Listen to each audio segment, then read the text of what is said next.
Hi friends, இது பல்சுவை Tamil audio நாவல் ஸ்ரீ. நம்ம சேனலை இன்னும் சப்ஸ்கிரைப் பண்ணாதவங்க சப்ஸ்கிரைப் பண்ணுங்கள். பக்கத்தில் இருக்க பெல் ஐக்கானை கிளிக் பண்ணுங்கள். நம்ம நோட்டிஃபிகேஷன் உடனே கிடைக்கும். லைக் பண்ணுங்கள், ஷேர் பண்ணுங்கள், மறக்காமல் கமெண்ட் பண்ணுங்கள். இது பண்ணை பூக்கள் பகுதி 6. எல்லோருமே சுயநலவாதிகள். அப்பாவுக்கு அவர் பாரம் தீரணும், அவருக்கு துணைக்கு மனைவி வேணும். ஆனா எனக்கென்ன வேணும்னு ஒருத்தராவது யோசிச்சாங்களா? நான் மனுஷி இல்லையா? ஆனாலும் கூட ஒத்துக்கிட்டே ஆகணும். அப்பாவை விட அவர் ஒருபடி நல்லவர். அப்பா என் மீது வச்சிருக்கிற நம்பிக்கையை விட அவர் எதிர்காலத்தில் என் மேலே வைக்க போகிற பாசம் அதிகமாக இருக்கும். இந்த வீடு ஒரு சிறைச்சாலை. நிச்சயம் அந்த வீடும் ஒரு கிளி கூண்டுதான். இந்த கிளிக்கு காவலாக இருக்கும். அப்பா நான் செத்த பிறகு கூட எனக்கு சுதந்திரம் தரமாட்டார். இந்த சிறையில் கை கால் கட்டப்பட்டு இருப்பதை விட அந்த கூண்டில் எல்லைக்குள்ளாவது சுதந்திரமாக சுற்றி வரலாம். இந்த வீட்டை விட்டு போனாலும் ஓடிப்போனவள் என்ற பேர் மட்டும்தான் மிஞ்சும். அப்படியே போனாலும் நான் எங்கே போவேன்? மிஞ்சி போனால் இந்த ஒரு முறை திருமணத்தை முறிக்கலாம். அதற்கும் படாத பாடு பட வேண்டும். நம் முயற்சி தோல்வியும் அடையலாம். திருமண முயற்சி நடக்காமல் போனால் அப்பா மறுநாளே மற்றொரு வரனோடு வந்து நிற்பார். அடுத்த வரன் கடவுள் என்று என்ன நிச்சயம்? வீரா சாத்தானாய் இருந்தாலும் தெரிந்த சாத்தான். தெரியா கடவுளை விட தெரிந்த சாத்தானே மேல். அவளின் விருப்பம் கேட்கப்படாமலேயே திருமண ஏற்பாடு நடந்து கொண்டிருந்தது. அம்மா ஏதேதோ சொன்னாள். இவள் எதையும் காதில் வாங்கிக் கொள்ளவில்லை. அப்பா அந்த சில நாட்களுக்கு மட்டும் அன்பானவர் என்ற வேடம் போட்டார். இவள் அதை கவனத்தில் கொள்ளவில்லை. எந்த நொடி என்று தெரியவில்லை. ஆனால் அந்த நாட்களில் கடந்து சென்ற ஏதோ ஒரு நொடிதான் அவளை பசுமையாக மாற்றிச் சென்றது. மொத்த உறவுகளும் ஒன்று சேர இனிதாக திருமணம் முடிந்தது. இந்த நாட்களில் சீதா ஒன்றை கவனித்தாள். வீரா அவள் தந்தையைப் போல் எரிந்து விழவில்லை. எதற்கும் பெண் என்று ஒதுக்கி வைக்கவில்லை. சிறு சிறு விஷயத்திற்கும் சீதாவின் அனுமதி கேட்டான். இவளின் மொத்த உயிரையும் பறித்து கொண்டவன்தான். சிறிது நேரம் பேசிக்கொள்ளலாமா, நடந்து கொள்ளலாமா என அனுமதி கேட்டான். அனைத்தும் சீதாவிற்கு புரிந்தது. உள்ளுக்குள் சிரிப்பு கூட வந்தது. ஆனாலும் அவர்களின் விளையாட்டை ஒரு ஞானியின் மனநிலையுடன் கவனித்து வந்தாள். வீரா சம்பளத்தை முழுமையாக கொண்டு வந்து அவளிடம் தந்தான். அதில் அவள் 1 ரூபாய் எடுத்து செலவு செய்தாலும் அது தன் பணம் அல்ல, அவர் பணம். நான் அவரின் அடிமை. அந்த பணம் அந்நியம் என்ற குரல் அவள் இதயத்தில் ஒலித்து கொண்டே இருக்கும். அவளுக்கு தான் படித்து, தான் உழைத்து, தான் தன் பணத்தை கொண்டு வாழ வேண்டும் என்ற கொள்கை வைத்திருந்தாள். ஆணாதிக்க நாட்டில் பெண்ணுக்கென்னடி கொள்கை என்று மொத்த நாடும் அவளை பார்த்து கேட்பது போல் இருந்தது. வீரா அன்பாக அவளை பார்த்து கொண்டான். ஆனால் தேவையில்லாமல் அவளை வெளியே அனுப்பமாட்டான். வாழைப்பழத்தில் ஊசி ஏற்றுவது போல் அவளை அன்பெனும் விஷம் தந்து அவளது சுதந்திரத்தையும் அறிவையும் பறித்து கொண்டு அறியாமையை மட்டும் பரிசளித்தான். ஆனால் ஒரு விஷயம், ஆண்டவன் கட்டளையோ அவளது விதியோ, அவளுக்கு சமையல் மட்டும் வரவில்லை. அவளும் குட்டிக்கரணம் அடித்து பார்த்துவிட்டாள். சமையல்கலை வரவே இல்லை. இந்திய மண்ணில் ஒரு பெண்ணிற்கு சமைக்கத் தெரியவில்லை என்பது கொலை குற்றத்திற்கு சமம். ஆனால் வீரா அந்த ஒரு விஷயத்தில் அவளின் குறையை ஏற்றுக்கொண்டான். அவனே மாதத்தில் பாதி நாள் சமைத்தான். சீதா அவனை விரும்பி ஏற்றுக்கொள்ளவில்லை. பிறந்த வீட்டை வெறுத்துதான் ஏற்றுக்கொண்டாள். முல்லை கொடியிலிருந்து ஒரு சிறு செடியை பிடுங்கி வேறிடத்தில் நட்டால் அது அங்கிருக்கும் பற்றுக்கோலை பற்றியே ஆக வேண்டும் என்பதே விதி. காற்றில் அலையும் கொடியையும் கோலில் வலுக்கட்டாயமாக படரவிடும் பெற்றோர் அமைந்து விட்டதால் சீதாவும் வீராவையே பற்றி கொண்டு விட்டாள். அதுவும் ஒரு ஒட்டுண்ணி போல அவனை சார்ந்திருக்க ஆரம்பித்து விட்டாள். ஆலமரமாக வேரூன்றி வாழ நினைத்தவளை அவளது பிறந்தகம் ஒட்டுண்ணியாக்கி விட்டது. காதல் அதன் போக்கில் சென்றது. இவளும் ஒரு குழந்தைக்கு தாயானாள். தந்தை குழந்தையை அள்ளி எடுக்கும் நேரங்களில் இவள் நெஞ்சில் நெருப்பு எரியும். அவர் மருமகனோடு சிரித்து பேசும்போது இவள் எரிமலையாவாள். சகோதரன் சிறு வயதிலிருந்து செல்லமாக தூக்கி வளர்த்த தம்பியை பார்க்கும்போது பொறாமையாகவும் கோபமாகவும் இருக்கும். இவனுக்கும் எனக்கும் பாலினம் மட்டும்தான் வேறுபாடு. ஆனால் எனக்கு மட்டும் ஏன் இந்த தண்டனை என நெஞ்சுக்குள் குமுறுவாள். சீதா தனது வாழ்க்கைதான் இப்படியாகிவிட்டது. தனது தங்கையாவது ஆசைப்பட்ட அளவிற்கு படிக்க வேண்டும் என்று ஆசை வைத்திருந்தாள். வினோ 11ஆம் வகுப்பில் சேருவதற்குள் இவள் அனைத்து கடவுள்களுக்கும் அனைத்து வேண்டுதலும் வைத்துவிட்டாள். வினோ மேல் வகுப்புக்கு சென்ற பிறகு நிம்மதி அடைந்தாள். அவள் புத்தம் புது புத்தகத்தை எடுத்துக்கொண்டு பள்ளி சென்றாள். இவள் ஒரு புறம் சந்தோஷப்பட்டு கொண்டே மறுபுறம் தனக்கு அந்த பாக்கியம் கிடைக்காததால் ஊமை கண்ணீர் வடிப்பாள். வீராவிடம் தான் படிக்க வேண்டும் என பலமுறை கெஞ்சி இருக்கிறாள். ஆனால் எப்போதும் ஒரு தேவதை போல் அவளை கவனித்துக் கொள்பவன் இந்த சமயங்களில் மட்டும் அரக்கனை விட பயங்கரமான மனிதனாவான். அதிகமான வெறுப்பை காட்டுவான். எதற்கெடுத்தாலும் எரிந்து வீழ்வான். அவன் போட்ட வட்டத்தை இவள் தாண்டாத வரை அவன் நல்லவன். அந்த வட்டத்தை தாண்ட நினைத்தால் பொல்லாதவன். அவளுக்கு அவனை எதிர்க்க முடியவில்லை. எதிர்க்கவும் தெரியவில்லை.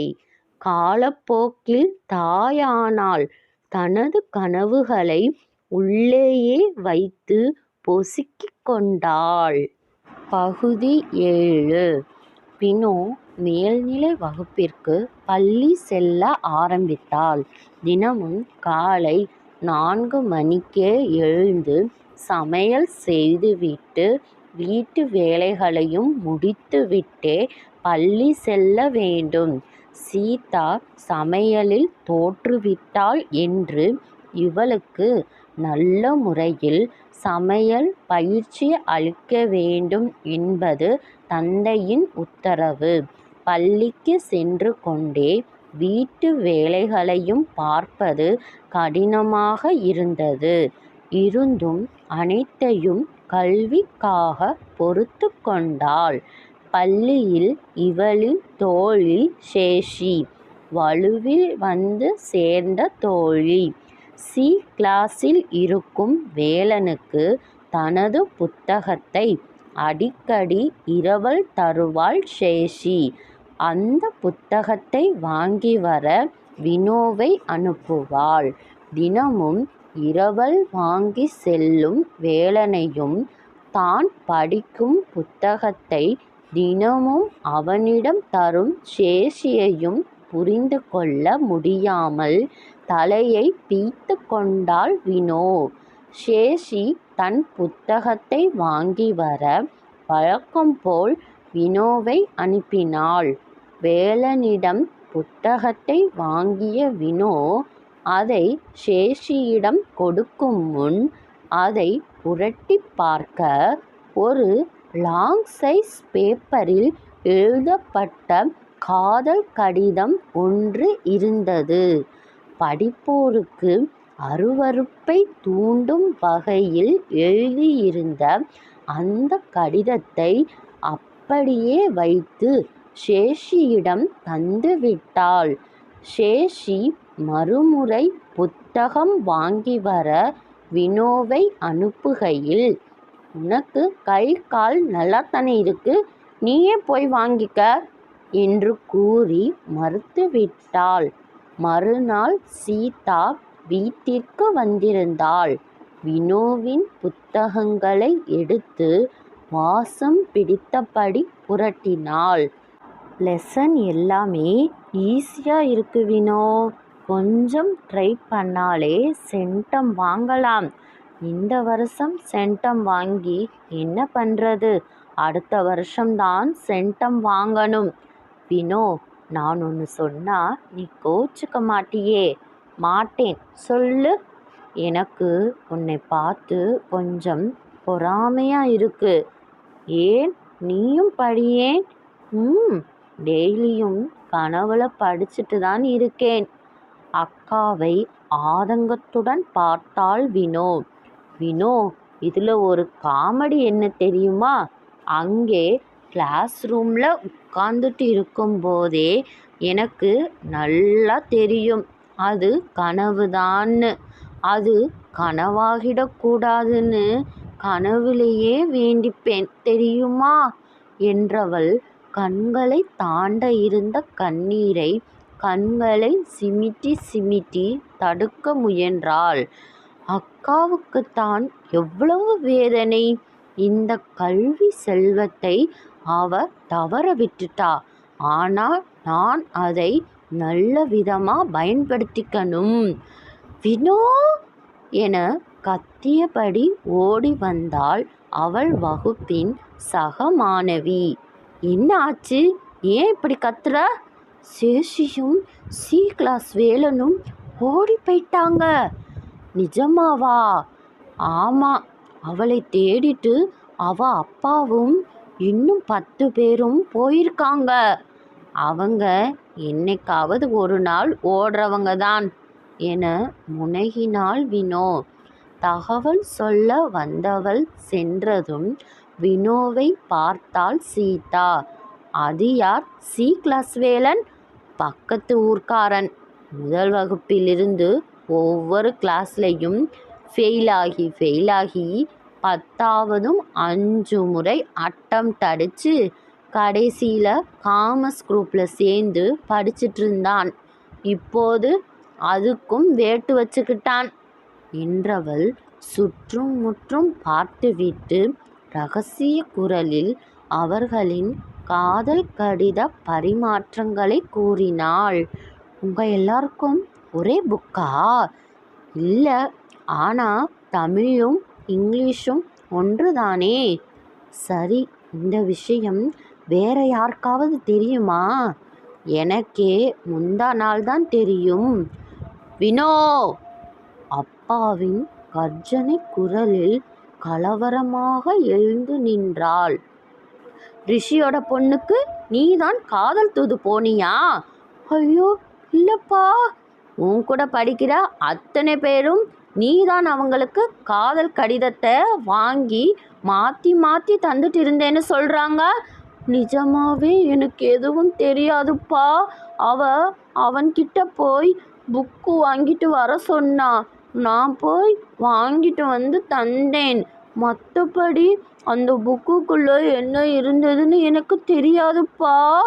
கதையா சொல்கிற? அவ புக்கு வாங்கிட்டு வர சொன்னாலாம், இவ வாங்கிட்டு வந்து தந்தாலாம்.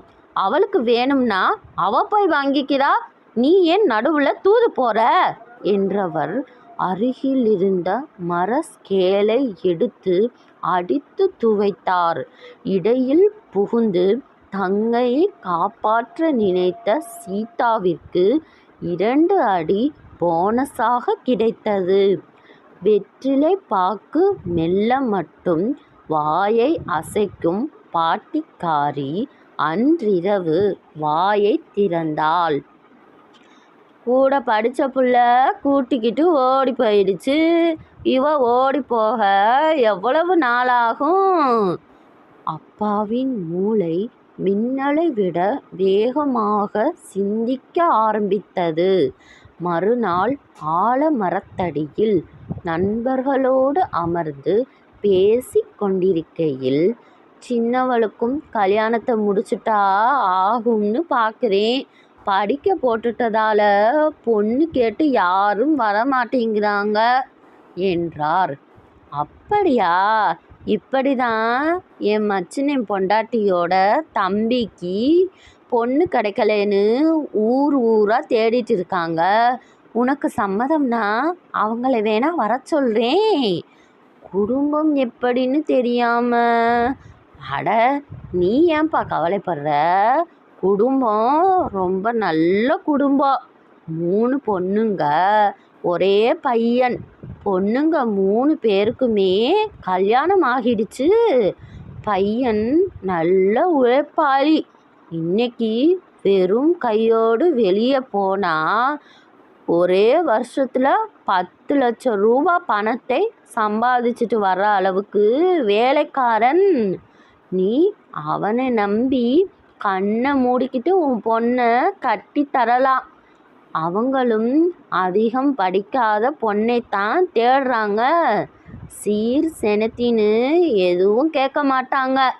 பையனை பெத்தவ தங்க மாட்டம் மனுஷி. உன் பொண்ணை தான் பொண்ணு மாதிரியே பார்த்துப்பா. அவங்கள வர சொல்கிறேன், பாரு. பிடிச்சிருந்தா அடுத்த முகூர்த்தத்தில் கூட கல்யாணத்தை முடிச்சிடலாம். அப்பா வீட்டிற்கு வந்ததும் விஷயத்தை தாயிடமும் மனைவியிடமும் கூறினார். சொல்றதை பார்த்தா நல்ல இடமாதான் தெரியுது. வயசுக்கு வந்த பொண்ணை எத்தனை நாளைக்கு தான் வீட்டில் வச்சுக்கிட்டு இருக்கிறது? அவங்கள வர சொல்லு, முடிச்சிடலாம். அக்காவின் மடியில் படுத்து கொண்டிருந்த வினோ துள்ளி எழுந்தாள். இந்த கிழவிய நான் கொல்லாம விட மாட்டேன். அவளை பிடித்து அமர வைத்தாள் சீதா. அவசரப்படாதே, நானே இவங்க மேலே கொலை வெறியில் இருக்கேன். என் வாழ்க்கையை தான் நாசம் பண்ணாங்கன்னா உன் வாழ்க்கையையும் நாசம் பண்ண முடிவு பண்ணிட்டாங்க. இவங்களை சும்மா விடக்கூடாது. இவங்க போக்கிலேயே போய் இவங்களை பழி வாங்கணும். என்னக்கா பண்ணுறது? யோசிக்கலாம், இரு. நீ என்ன வேணாலும் யோசி, என்ன வேணாலும் பண்ணு. ஆனால் நான் படிக்கணும், அவ்வளவுதான். சரி, நீ கவலைப்படாதே. அடுத்த ஒரு வாரத்தில் தனாவின் மொத்த குடும்பமும் வினோவை பெண் பார்த்துவிட்டு சென்றது. அக்கா, நீ என்ன யோசிச்ச? கை கால் உதறல் எடுத்தபடி கேட்டாள் வினோ. நீ ஒன்றும் கவலைப்படாதே. அவங்க கல்யாண தேதி முடிவு பண்ணட்டும். நான் போலீஸுக்கு ரகசிய தகவல் சொல்றேன். உன் கல்யாணம் சபையிலேயே நின்னுடும். பயமா இருக்குக்கா. ஒன்றும் பயப்படாத. கொஞ்சமா ரிஸ்க் எடுக்கலாம். என்னதான் நடக்கும்னு பார்த்துடலாம். தங்கைக்கு தைரியம் சொன்னாள் சீதா. நாளைக்கு காலையில் பெருமாள் கோவிலில் வினோவுக்கு நிச்சயதார்த்தம் என்று அம்மாவிடம் கூறினார் அப்பா. மறுநாள் எளிமையான அலங்காரத்தோடு வினோவை கோவிலுக்கு அழைத்து சென்று கையில் மாலையை தர திடுக்கிட்டு தந்தையை பார்த்தாள். என்ன பார்க்குற? ஊருக்குள்ள எனக்கு எதிரிங்க அதிகம். எவனாவது போலீஸுக்கு தகவல் சொல்லிட்டா எல்லாமே வீணா போயிடும். அதனால தான் இப்படி நிச்சயம்னு சொல்லி கல்யாணத்தை நடத்துகிறேன். இப்படி ஒரு வேலையை வினோ எதிர்பார்க்கவில்லை. சீதாவும் இன்னும் கோவிலுக்கு வந்து சேர்ந்திருக்கவில்லை. அப்பா, இது அநியாயம். இவ்வளவு நாளா இல்லாமல் இன்னைக்கு என்ன அநியாயத்தை பற்றி பேசுகிற? நீயும் ஏதாவது சதி செய்ய திட்டம் போட்டிருக்கியா?